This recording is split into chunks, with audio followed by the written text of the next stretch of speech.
Hello, viewers. Welcome to UMD Media.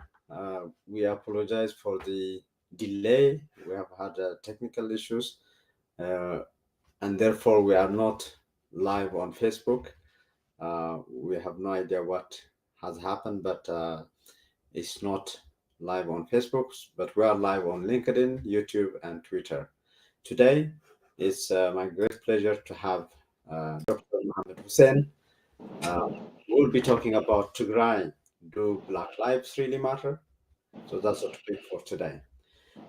Dr. Mohammed Hussein, he's a MIDI and a lot of experience both professionally and on the human rights front. His professional bio, among others, includes an army officer in the Emperor Haile Selassie time, and he was sent to Yugoslavia to study medicine. And before his retirement, he was the associate professor of medicine. Um, he's emeritus right now, chief of geriatric medicine at the State University of New York, and he has earned a number of awards, professional awards, among others in 2009 and 2010 as the best doctor. On the human rights front, he is currently the national chairman of United African Congress. We'll briefly talk about that. And he was a key person chairing the board, the broad coalition of African diaspora. As we remember, there was the Ebola epidemic in West Africa. And he is also an active member of Physicians for Human Rights and a board member of Brooklyn for Peace. Dr. Mohammed Hussein, I'm so sorry for the technical issues we have had, but it's my great pleasure to have you and welcome to UMD Media. Thank you, Dr. Getachew. Thank you for having me. And if I may be allowed, can I say that this forum for evidence-based discourse on issues is something that we very badly need, particularly in Ethiopia these days. And understanding the issues, measuring the measurable, as you put it there, and then doing something about it is something that we need. And thank you for having this kind of forum. Pleasure to have you. And I know more than one person who knows you, who knew you professionally and specifically in the human rights front. They were pushing for having this show, and I was very, very happy to have you today. And this will be the first show, not the only show we will have. So today we want to talk about the question of, do Black lives really matter? And that is in the context of what's happening in Ethiopia, Tigray, uh, versus the international community's response, and also on what's happening in Ukraine, Russia, and so on. So first off, one of the organizations that you are actively working on is the United African Congress. Dr. Mohammed, can you briefly talk about what that organization is? I know you have been very active in terms of African immigrants, and so on. So for all viewers, it would be great to learn more about what United African Congress is. Thank you. Briefly, United African Congress is a Pan-African organization that we started some 25 years ago, perhaps a little longer, as the influx of African immigrants was growing to the U.S., particularly New York area. We felt that we needed a Pan-African approach to solving some of the difficulties some new immigrants were facing, whether it's housing or education for their kids and stuff like that.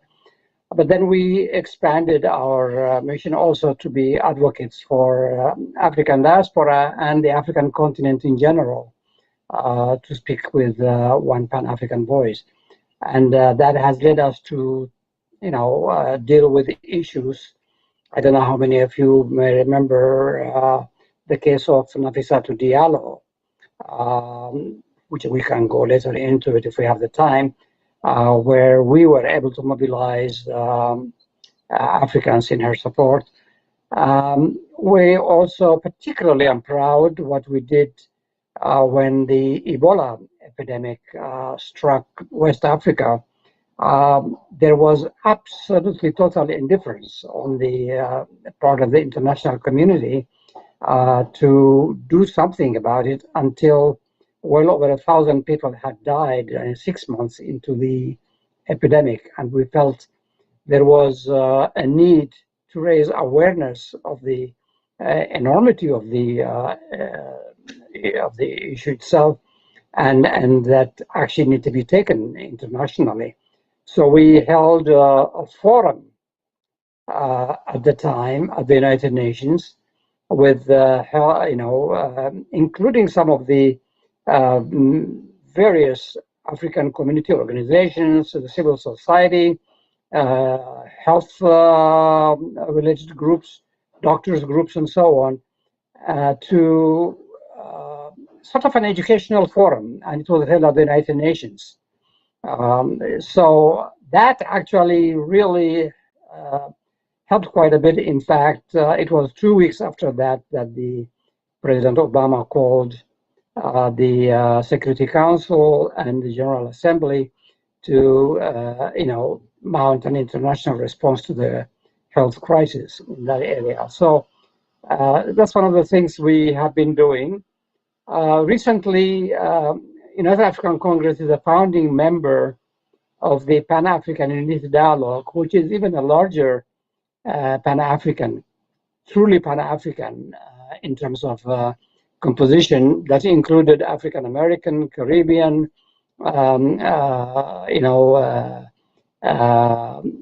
Latino Africans, and so on, organizations into one umbrella organization where we meet every 3 months to discuss pressing issues that affect people of African descent.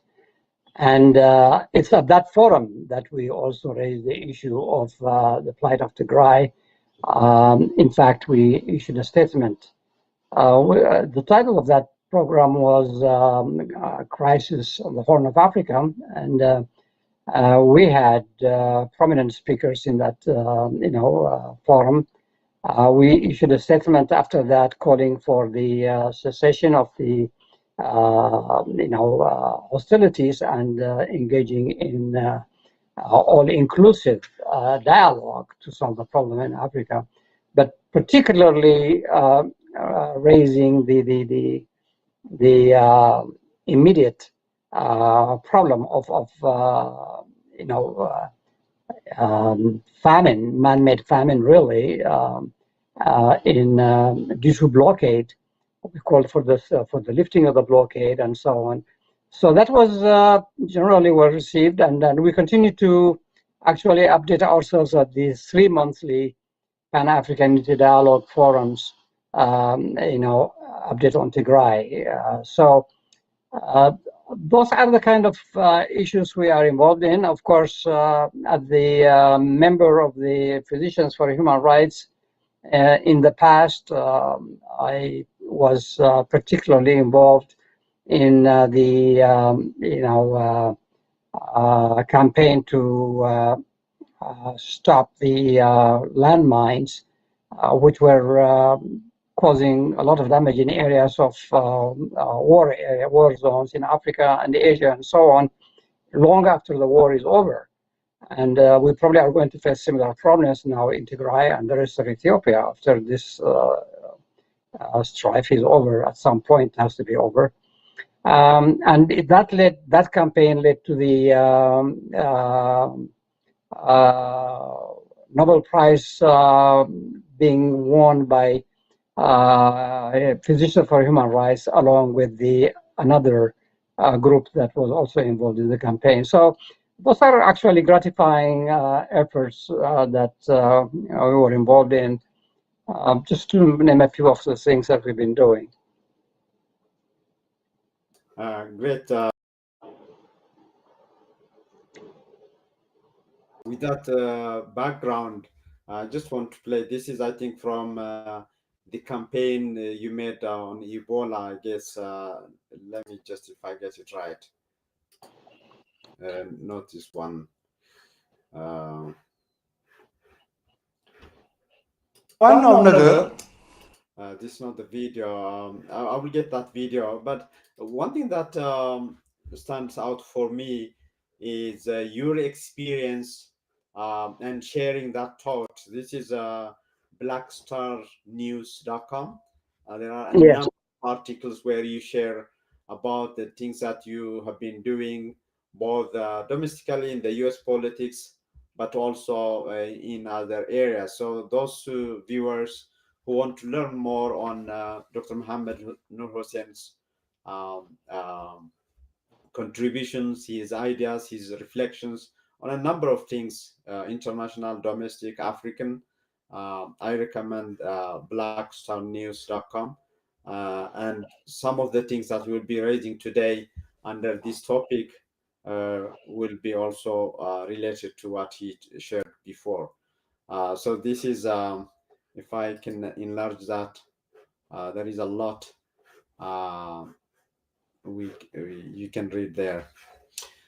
So let's start with the topic. So do Black lives really matter? So this was Dr. Theoros Adhanom. Actually, he talked on the same subject a few weeks ago. So let me play that clip and we'll kickstart the conversation there. I don't know if the world really gives equal attention to black and white lives. I said it last week. The whole attention to Ukraine is very important, of course, because it impacts the whole world. But even a fraction of it is not being given to Tigray, Yemen, Afghanistan, Syria, and the rest. A fraction. And I need to be blunt and honest that the world is not treating the human race same way. Some are more equal than others. And when I say this, it pains me because I see it. But I hope the world comes back to its senses and treats all human life equally. So that was Dr. Theoros Adhanom, Director General of WHO. So Dr. Mohammed Hussein, Nur Hussein, with your work with the United African Congress and with the Ebola, with the mines, all that, and given what you observed since November 4, 2020 on Tigray, what is your take on what's happening there in terms of the humanitarian crisis? What is your reading of what's happening in Tigray? Well, ever since this war was declared on Tigray, November 2020, many of us have been screaming at the top of our voices for the world to pay attention to what's happening. You know, after the war was declared and the fighting and so on, there is a blockade underway of that region, entire region, that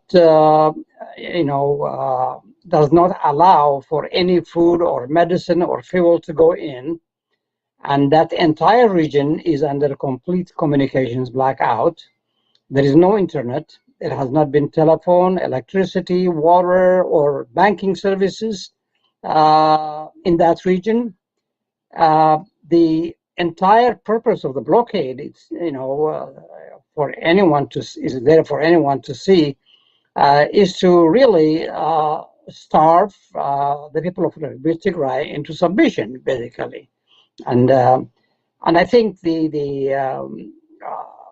despite the appeal we have been making to the international organizations, the United Nations and other agencies, to pay attention to this, I think, especially governments like the United States have been expressing concern, quote unquote, for close to 2 years now, but we have not seen any effort on the part of the major powers and the United Nations to do something about it.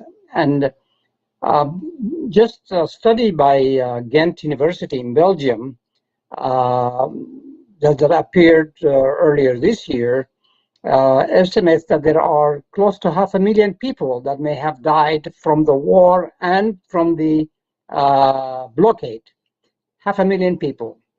And that probably may be an underestimate, because the war, when it was declared, actually targeted every possible civilian target, destroying the infrastructure, economic, industrial infrastructure of the country, the roads and so on, and targeting cultural areas like the churches and mosques, and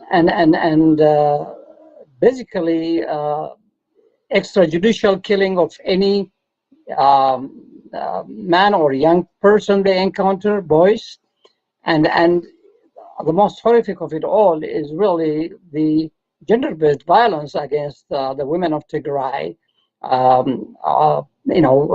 ranging in age from 5 to I don't know, into their 70s, in fact, some of the perpetrators of these crimes have been telling the victims that he will never bear a child, because they made a point of inflicting trauma to their pelvic organs. So these are the kind of horrific crimes that are being committed in Tigray. It just fulfills all the criteria of the Genocide Convention, the United Nations Genocide Convention, both the intent and the physical activity itself. The intent being, the Prime Minister down have not made their intentions secret. They have said these are, like weeds or cancer that have to be destroyed.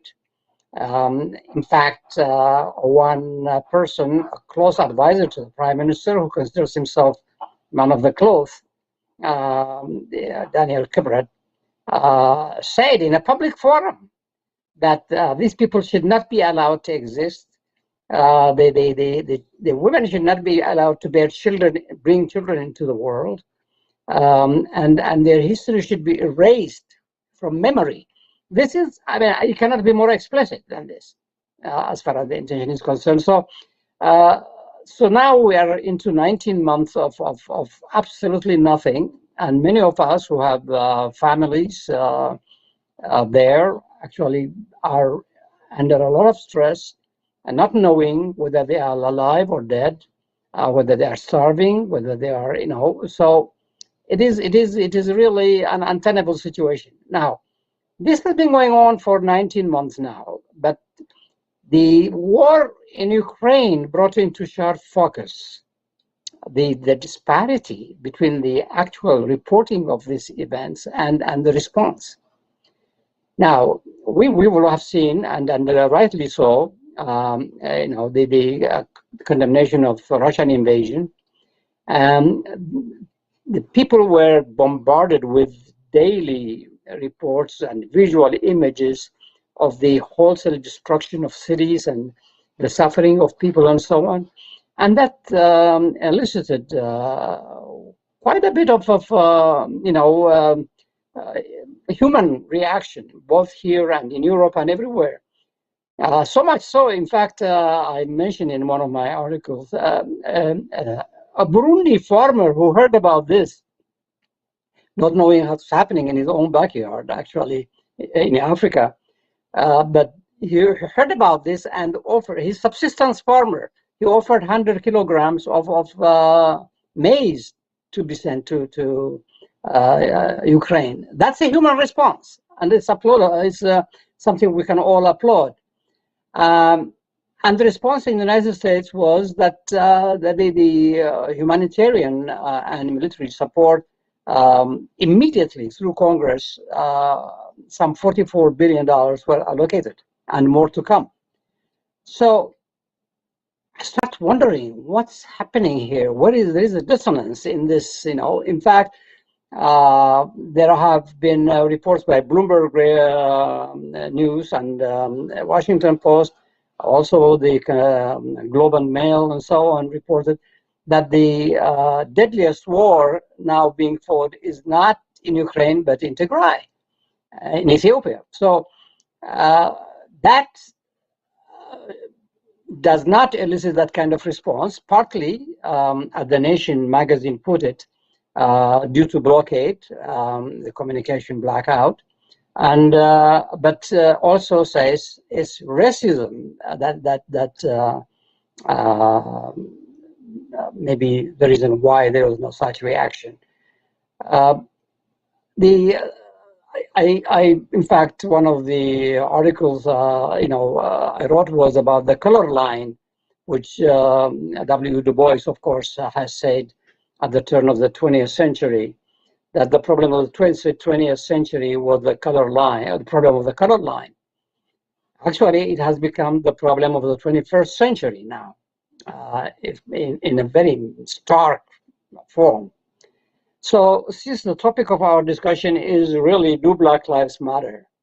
And I think that it does, it should matter, it does matter, but the facts are telling us otherwise. Let me tell you just a few examples, going back a little bit to history. In addition to the question of Tigray, we can go back to the atrocities that have been committed in the past in Africa.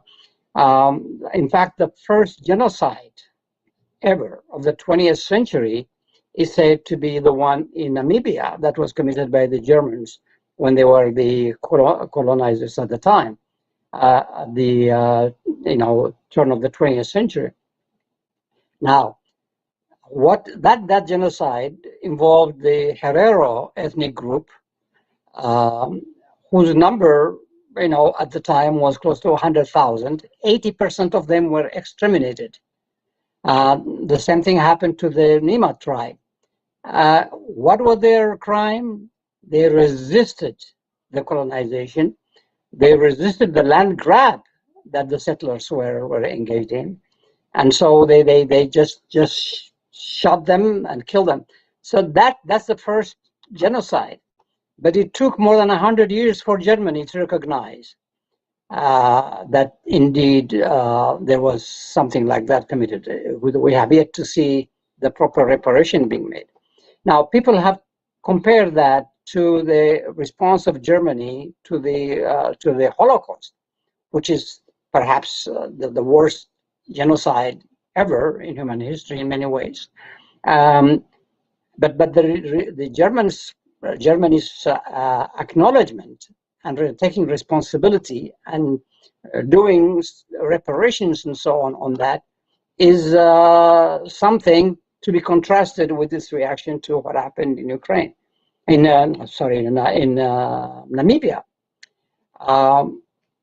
For those of you who may have read Adam Hochschild's book, Leopold's Ghosts, Leopold, in his avarice, actually committed crimes against humanity and genocide. The people of Congo at the time were subjected to all the worst kind of inhuman conditions to meet the demands of Leopold for more rubber, and so on, exploiting the country. And estimates are anywhere from 5 million to 20 million people died as a result of that brutal occupation. So do we know about that? Does anybody care about that? No. So these are the kind of things that made me wonder. Not that I didn't know or I was not, but you wonder out aloud: do Black lives really matter? And what do we need to do about that? That's really the thing, And so these are these are some of the issues that one can bring up on Black Lives Matter. Do Black Lives Matter?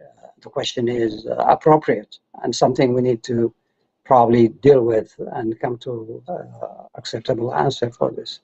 Yeah, you actually are not only talking, you also, like we said in the introduction, you walk the talk in terms of Black Lives Matter, all that, and so on. So the clip I was trying to get was this one. This is from 2014, I guess, during the Ebola crisis. My name is Mohammed Nur Hussain. I'm a medical doctor. I just retired from my position as head of geriatric program at State University of New York Downstate Medical Center. At the moment, I am very active in a Pan-African organization called United African Congress, of which I am the chairman. And our organization is one of the 2 organizations that are sponsoring this event today. So this is Ebola? when I think during the Ebola, in terms of awareness raising and all that, pushing, lobbying, and actors to act. So you mentioned about that in one of the articles as well, that how there was a delay in terms of responding, even recognizing it, and so on. So there seems with the Namibia example, we can name a number of examples where even the reporting, the news, the coverage, in terms of whether it's in Ukraine versus Tigray or Ukraine versus Namibia and so on. So, but also you were also 1970s when you left Ethiopia. I think I haven't read that book yet, but there is you documented that. Let me just get it here. I think in that book, Made in Ethiopia, a memoir, and so when you came out of Ethiopia in 1970s to Yugoslavia, can you paint a picture for us in terms of then when you moved to the US as well, the Black movement and so on? So you remember, I mean, I will be very happy to do a show separate on that, but just to connect to our topic today, what did Black lives look like at that time versus what you are saying now at the movement? Well, thank you. It's a rather an important topic. I think I came out of I come of age in the 60s and early 70s when student movements, and were worldwide. In fact, Ethiopia was no exception, but there were the civil rights movement and there was the anti-war movement, and really students were active to bring about a change in the world, at the time as we knew it. So I, having completed my medical education in Yugoslavia and going back to Ethiopia, working as a medical doctor in the military hospitals in Addis Ababa and Harar, I came here to specialize in internal medicine in 1972. And this was actually just a couple of years before the actual revolution broke out in Ethiopia. Now, what surprised me, it didn't surprise me. I mean, a little bit of amateur kind of student of history. I know the lives of African Americans in the United States. I know what the history has been, and but I was surprised. The thing that stuck with me was the killing by the police of a 12-year-old child, a boy, in New York, and and you know, the policeman was let go free, saying that you know, he was defending himself from a 12-year-old guy, and so it just struck me that how vicious the racist system, law enforcement, and so on, but in general, society in general. So this has been going on in most of the major cities, and so that animated my you know, response to any to be active, you know, in issues like that. That's one of the driving things that also led me to join the United African Congress, which at the time just got has been actually in the 80s rather has been established, and you know, working with the African American organizations in civil rights issues and human rights issues. So it is something that has stayed with me from my own experience in Ethiopia as a second-class citizen, so to say, which I write a lot about in my book. You know, that sort of made me aware very early in life. You know.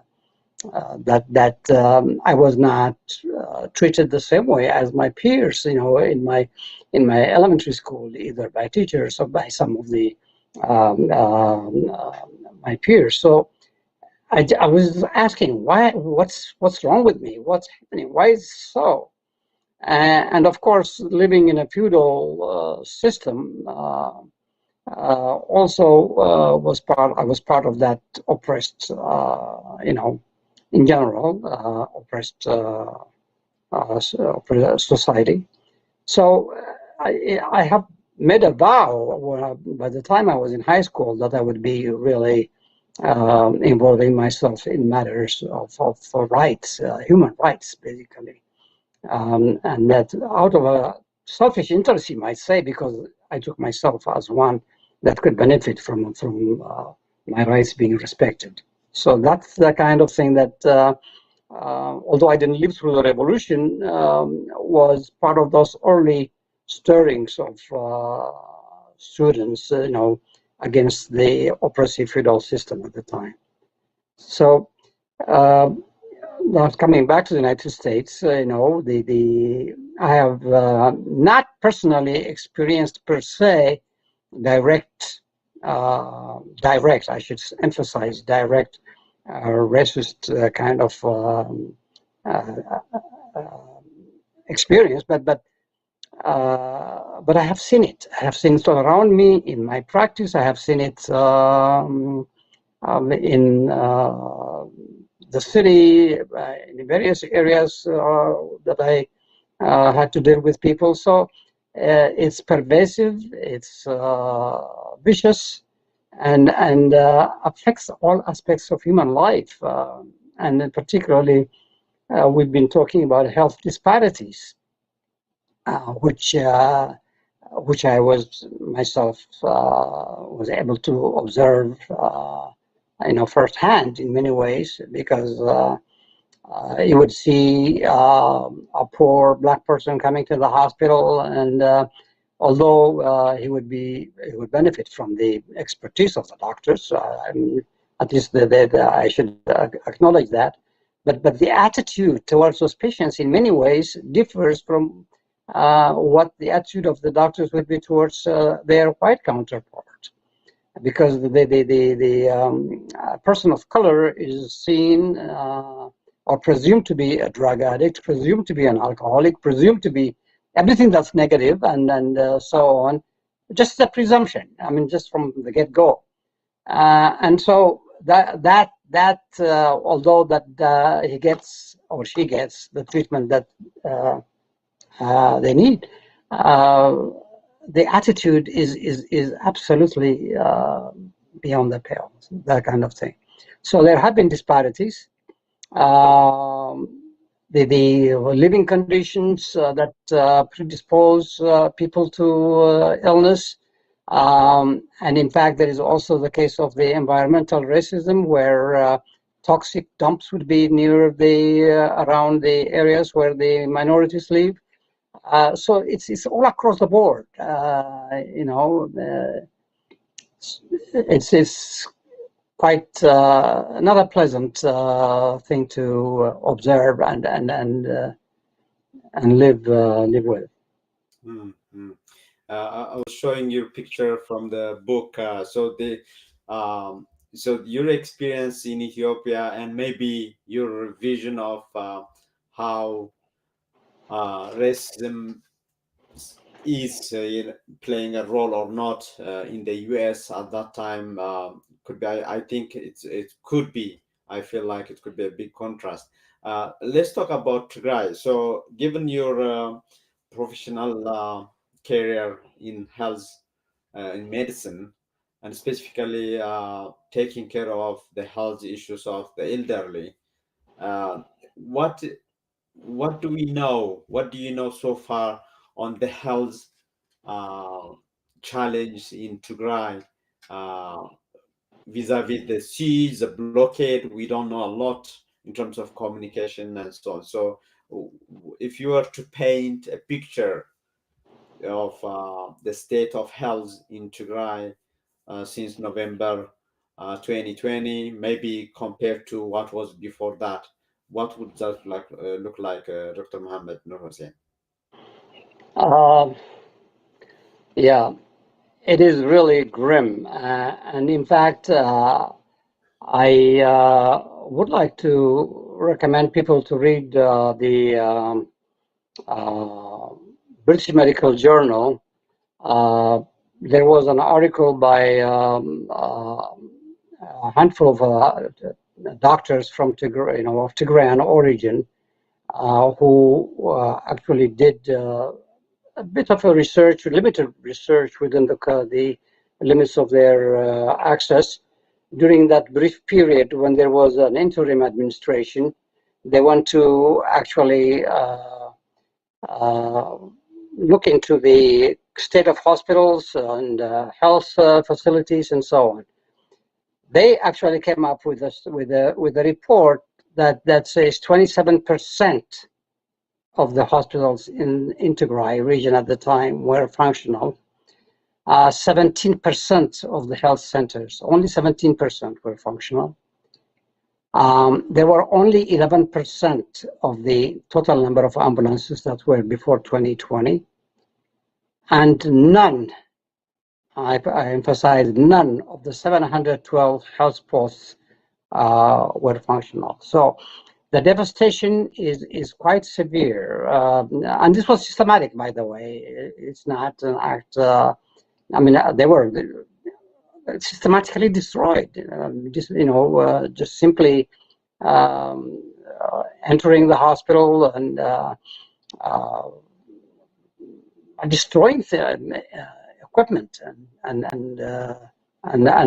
taking medicine and so on. So the Doctors Without Borders at the time, before they were kicked out, because they were eyewitnesses in many ways, before they were kicked out by the government, said that 80% of the health infrastructure was destroyed. And it's important that the health posts and the health centers, because those are the ones that have been developed in Tigray, as in the rest of Ethiopia during the APRDF administration, to provide health to the rural areas, in areas of maternal and child health, and in fact were responsible for the reduction in the infant and maternal mortality, beating the target that was established at the time by the Millennium Development Goals by 2 years to achieve the target. So the rural areas are the ones that have nothing right now. And of the hospitals, 27% only means it's really and those were marginally functional, by the way. They call them functional, but it's not. Most of the high-end equipment and so on was either looted or destroyed. So this is the state of the health condition.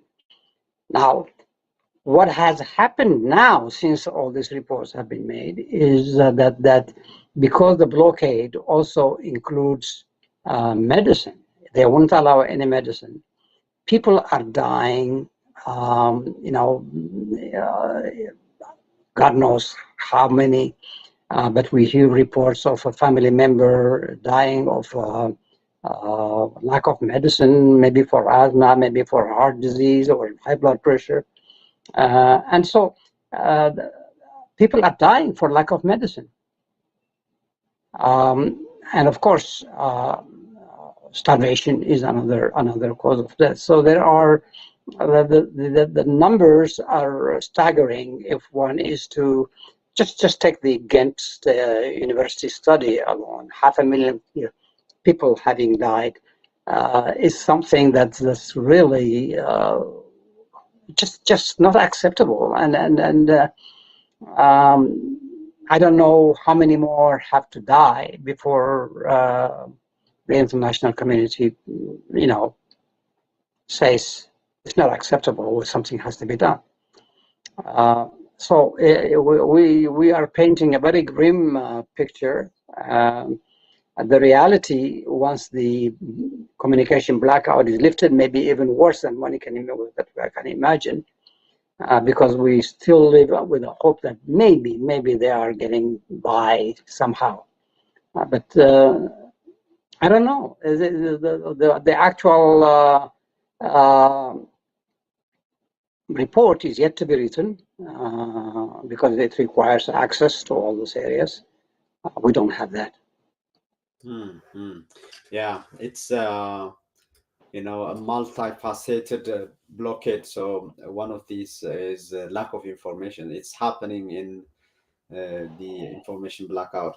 One thing that related to the topic we are discussing on the Black Lives Matter, there was a time, maybe it's not anymore at the same intensity at least, but there was invoking the war on Tigray as an African war, even to the extent of, all blacks should be behind the government in Addis, which was working with Eritrea, to some extent with Somalia, and other countries as well against Tigray. So other man, other person, who, for a significant number of years, has been actively leading, working in relation to African issues, African immigrant issues in the US and beyond. What was your reading of that campaign?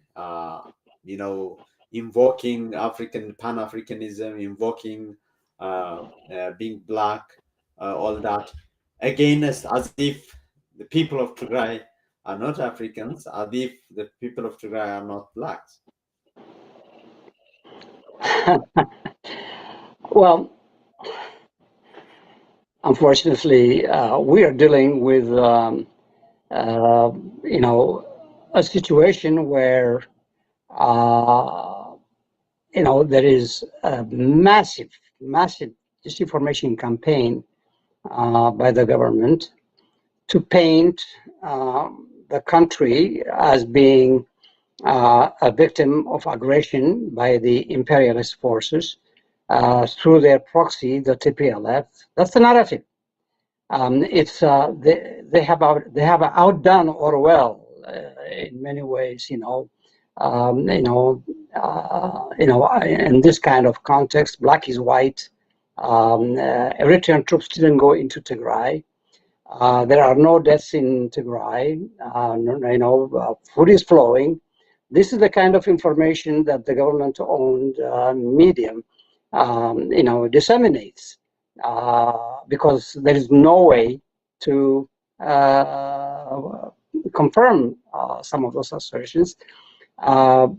the very first thing that this government did was to, the Ethiopian government did was to ban foreign reporters. And so the only narrative we have is from the government-controlled media or some of its, cheerleaders, that some networks, both at home and in diaspora. I think the damage that this kind of misinformation has done, unfortunately, is trying to reach some of the so-called, left, especially in the African American community, that sees any attack on a government in Africa as an imperialist scheme, and Ethiopian government and Eritrean government has, sort of appointed themselves as guardians of African interest, and that the United States and Europe are arrayed against them because of their anti-imperialist stance.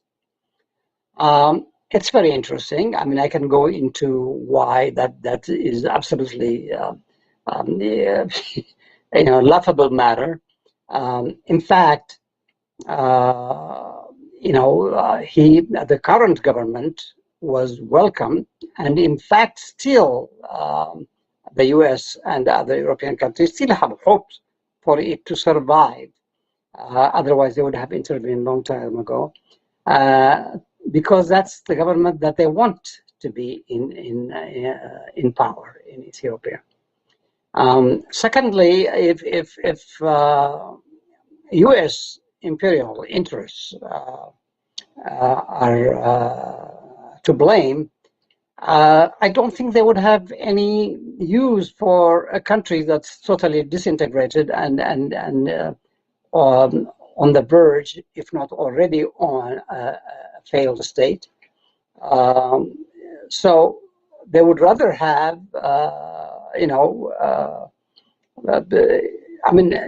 because one of the arguments that the government makes is they want Ethiopia to disintegrate, so they could exploit it, kind of thing. Secondly, they talk about the TPLF being a stooge of imperialists and so on. It's a misreading of history. That's not how they came up. That's not how they are,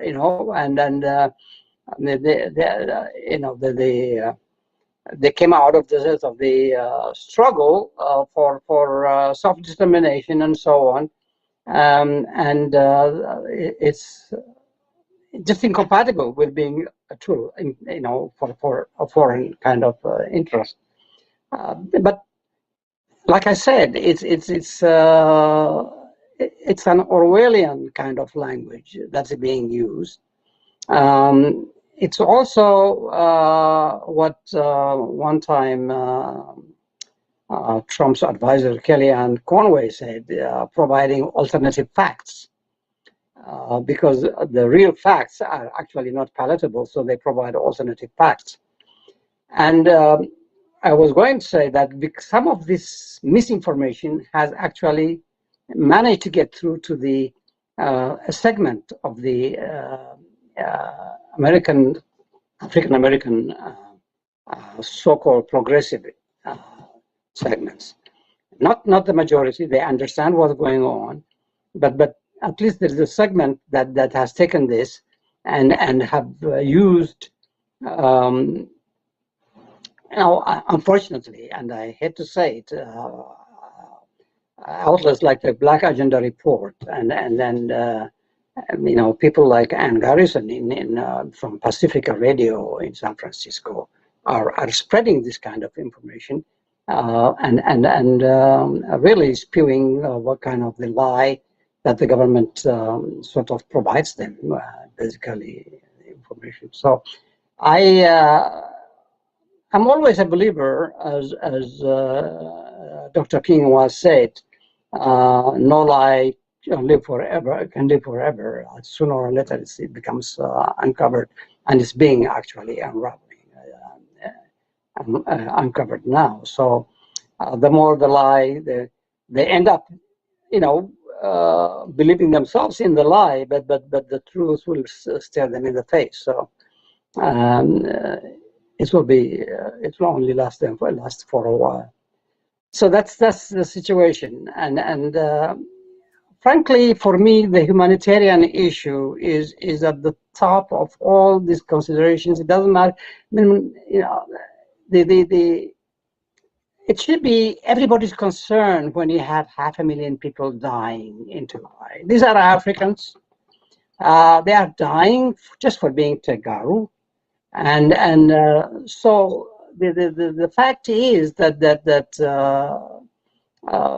the response of everyone, frankly, should be, how do we help? How do we deal with this humanitarian response? In a humanitarian crisis, and that's really the heart of the matter. I am. You got to be human. To you cannot be really human and not accept what's happening to Tigray, the people of Tigray. I consider myself sort of a disciple of my favorite man of the cloth, the Reverend Desmond Tutu, who says, and I quote, "My humanity is tied to your humanity, for we can only be human together." There is no one way or the other. If you are a human, you have to side with the people of Tigray that are suffering at the moment. That's basically the crux of the matter. That's very critical. In fact, so we are talking about the genocidal war on the people of Tigray. The suffering is not limited to Tigray. So we know people in Amhara, in Afar, and elsewhere suffering a lot for a number of reasons, including they are being ignored by their elected officials and so on, or the elite in general. So I hear you loud and clear that there are a number of people in every country. Actually, Dr. Tedros mentioned of that Black lives really matter. In that clip, he was mentioning Yemen, he was mentioning Palestine, all that, So there is a lot of suffering out there, and we should be bold and clear on that aspect of humanitarian issue. So maybe in terms of what should be done by who, you have alluded to that matter in different ways, but the way of maybe summarizing as well as emphasizing what should be done, both in terms of breaking the siege, reaching out to the most vulnerable, children, women, the elderly, in Tigray. Yeah, I think that's where the international community comes in. Those people who support the government directly or indirectly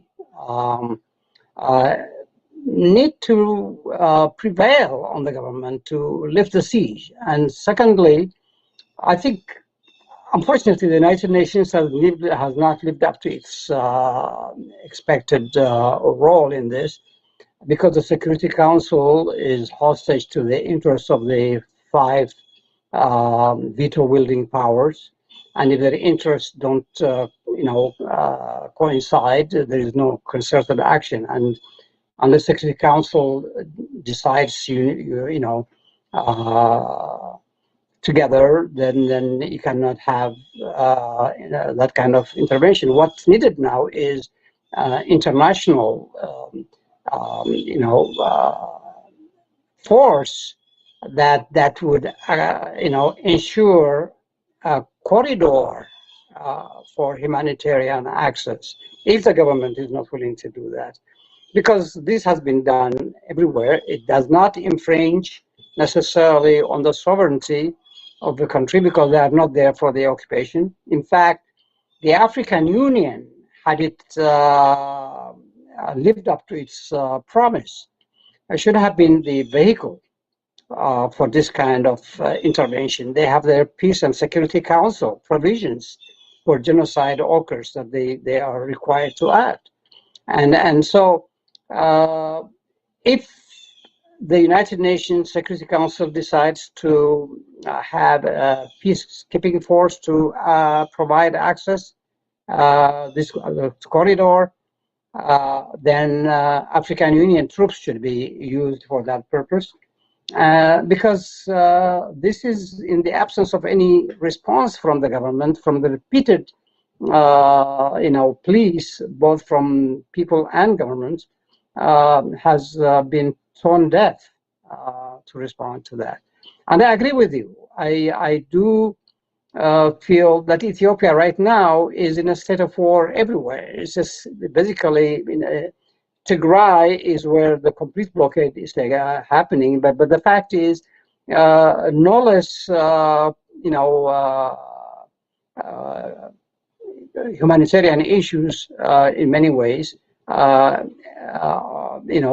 can be found in segments of Oromia, like in Wolaga region, which has been also under a similar kind of communication blackout, where the war with the Oromo Liberation Army is taking place. The Amhara region is in turmoil, and has been, sucked into this war, and the people of Amhara are suffering. I agree with you totally, and the humanitarian need is everywhere, in Somalia, in the southern states, in Benishangul. Basically, Ethiopia is the country that has now the highest number of internally displaced people anywhere in the world. I mean, the internally displaced are actually the ones that are also that don't get the attention and that need the help that they need. So the need is huge, and the response should be commensurate to the need. Which rather than throwing 100 million here, 50 million there, actually, if you just take it with the context with which the response to the war in Ukraine has been done, up 40, 50 billion dollars just for within 3 months. Just imagine, this is the kind of international humanitarian response is needed in Ethiopia, and for Tigray, I think the most immediate for me, frankly, is lifting the blockade. It's inhuman, it's cruel, it's sadistic, it's genocidal.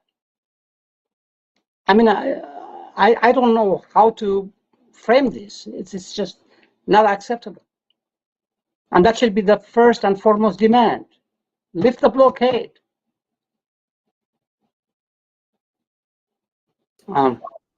Thank you, Dr. Mohammed Hussein. Those who joined us late, please go to blackstarnews.com and you'll find a number of articles written by Dr. Mohammed Hussein, Nur Hussein, and he has been very vocal and wrote a lot about racism. For example, this you see on the in front of you is Ukraine. Even as we condemn Russian aggression, we must reject anti-Black racism and neo-Nazis. This is in relation to what was happening to Black people there, and there are a number of articles there. And please go to blackstarnews.com for more.